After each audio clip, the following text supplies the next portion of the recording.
Well, good morning, everyone. Welcome back to the channel. I hope you're doing well. I got out of my bed this morning, came outside, and I felt like a baby kangaroo tossed out of its mother's pouch. But this is what photography is all about, I guess. I have to confess that I'm not a morning person, but those of you who know me already knew that. But I find that when I do wake up and I don't go out to do a photo shoot in the morning, I miss some great light and possibly just outstanding images. So I decided to get up a little bit earlier today and try to go out in the field and see if I can shoot something. And surprise, surprise, it's cloudy, just completely covered in these gray mass of nothing.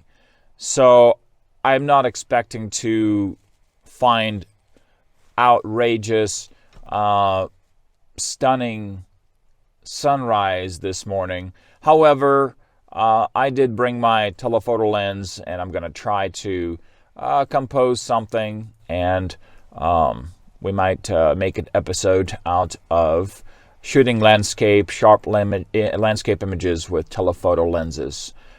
So let's see what we can find. All right, let's hit the road.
I don't think that light is happening, so while I have a few beautiful clouds, I'm gonna just go ahead and take this shot because I can see from the west we have just a mass of gray being blown in. So I'm gonna capture this, use it as a reference shot, and maybe come back another time when we'll have a little bit better light. So I'm shooting a 200mm lens, f11, ISO 6 of a second, and I'm shooting a 16:9 pano, stacking two 16:9 images on top of each other to grab the boulders, the tree, and the clouds above. So this is what the image looks like after I've processed it.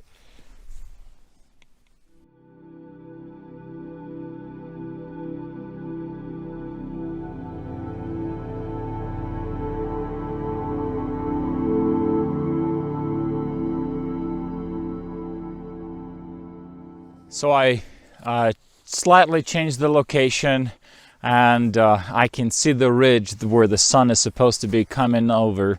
I don't see that light happening, but I'm gonna take I think a black and white of that particular ridge with the sun right behind the ridge, the open ice lake, but way out in the distance you can see that ridge right there, and the sun is lit, backlighting that ridge. Here's what it turned out from a 200mm lens.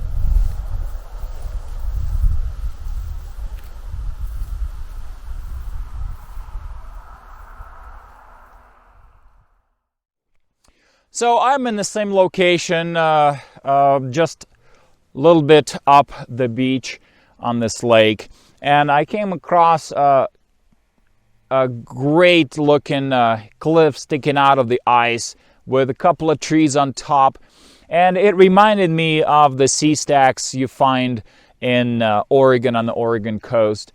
I don't think we have those in Montana, but nevertheless, this just presented to me as a possible photo. I would have loved to have that directional light that I was talking about earlier, but that's not going to happen. The clouds completely covered the sky, and whatever glow we could have had is gone. So more or less, I think this will be a reference shot for later to come back. I am shooting a 16:9 vertical to isolate the tree in the middle and capture the layer formations in the cliff. It's just awesome looking geological layers that you can notice in the cliff there. I am using a 300mm Canon 300mm 2.8, and I added a teleconverter, so now we're actually at 600mm focal length. Of course, it's all manual, and let me show you what the image looks like on the back of my camera. So as you can tell, it's very simple. Driving by on this road, you would unlikely miss this particular composition, but just taking your time walking around on the beach here and throwing an unusually longer lens, you end up with a possibility of capturing a great looking shot. So I'm going to probably add a little bit of saturation and some yellow color, maybe some glow to the image in post-processing, and hopefully won't be too much of its violation to its integrity, natural integrity. But this is what the image turned out after it's been touched up, and I hope you like the final result.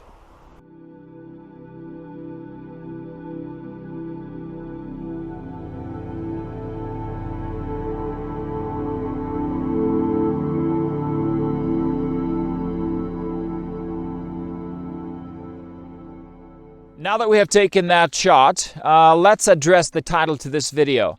So how do you take sharp, crisp landscape images using a telephoto lens? A little bit earlier in the video, we took a couple of images using 200mm lens, and now we are using a 300mm lens, and adding a teleconverter, we have now turned it into an ultra long focal length of 600mm. What that means is every little breeze, every bump, shake will create a blur in the images. So what do we do in order to eliminate that possibility? Most obvious one, of course, if you're using autofocus, is use the multiple points of focus your camera allows, and for the most part that will render a fairly sharp image. In my case, I'm using a professionally built lens, but it's all manual, so I cannot use autofocusing. Some people turn on a feature that now most cameras allow you to use. It's called focus peaking, and focus peaking is you choose a color from red to yellow to green, and when you have focused on your image fair enough, the back of your viewfinder or the screen will actually light up with the color of your choice, telling you that your image is in focus.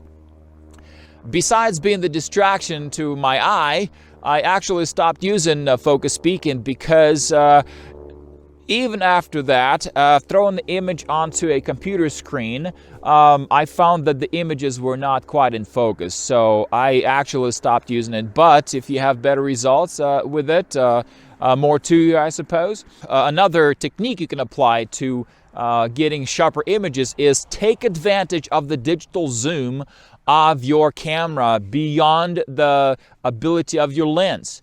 So what that means is, let me show you what that looks like on the back of my camera. As you can tell, I have a couple of buttons right there. The very bottom one engages the digital zoom of the camera. So when I press that button, I will get this rectangle right in front of the tree, and you can change the location of this rectangle by the touch of your finger. And what that allows me to do, using my scroll wheel, I can digitally zoom in on the subject, and I can refine the edges of the foreground or the background, whichever one I need to work on more. So as you can tell, that allows you even further to refine the sharpness of your image. Whether I shoot a 17mm lens or a 600mm lens, I will always set my shutter speed to a time release. What that means is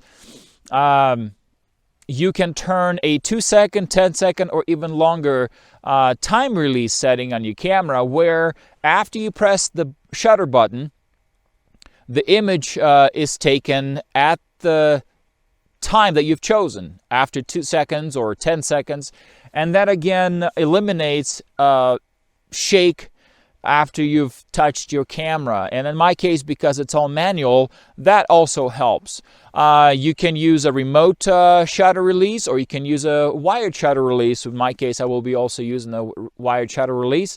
I do not have one on me today, but that's another technique that people use, and that's something I do every shot I take at 2-second time release. I actually have my phone paired with the camera, and I imagine Fuji, Sony, or Pentax, they allow you to have some sort of an app where you can digitally or wirelessly or Bluetooth connect to your camera, so that you can, after setting your time release, after setting all of your other settings on the camera, all you do is just press the button and the shot is taken. It's simple enough. And that also helps you to get a sharper image. So now those are a few techniques that I use. If you have other comments to add to this video about how you go about getting your sharper images. Now, of course, some people say drop that ISO to 100 or 50, whatever your camera allows you. But in today's photo processing software, you can actually eliminate that noise out of your image. Now, depending on the scene that you're shooting as well, whether it's a subject like what we shot today, or it's an open view scene, you might also play around with the aperture, because higher aperture will end up giving you more of a haze and light in the image versus a lower aperture, meaning lower aperture like f11, 16, or even 22, depending on how bright it is outside. You will end up getting a sharper image and sharper lines. So in this case, I was shooting an f11 at 30th of a second, 600mm focal length. So the lines are fairly sharp. All right, folks, I hope you enjoyed this video. Like I said, we've covered just the basic techniques of getting a sharper image with your telephoto lens. Whether it's your zoom autofocus, whether it's focusing with digital zoom and refining that, and then time release using a remote or wired shutter release, and playing around with your ISO, playing around with your aperture settings. All of that combined will end up giving you a fair, sharp image. Now, thanks again for watching this video. I hope if you're not a subscriber that you will hit that button and ring the bell and to be notified when a new video comes out. If you enjoyed the content of this video or this channel, please share that on other platforms that you use. It really helps trying to grow this channel. And if there's any comments or critique, I would love to hear back. I love engaging with the public. And again, thanks again. You guys are awesome, and have a great week.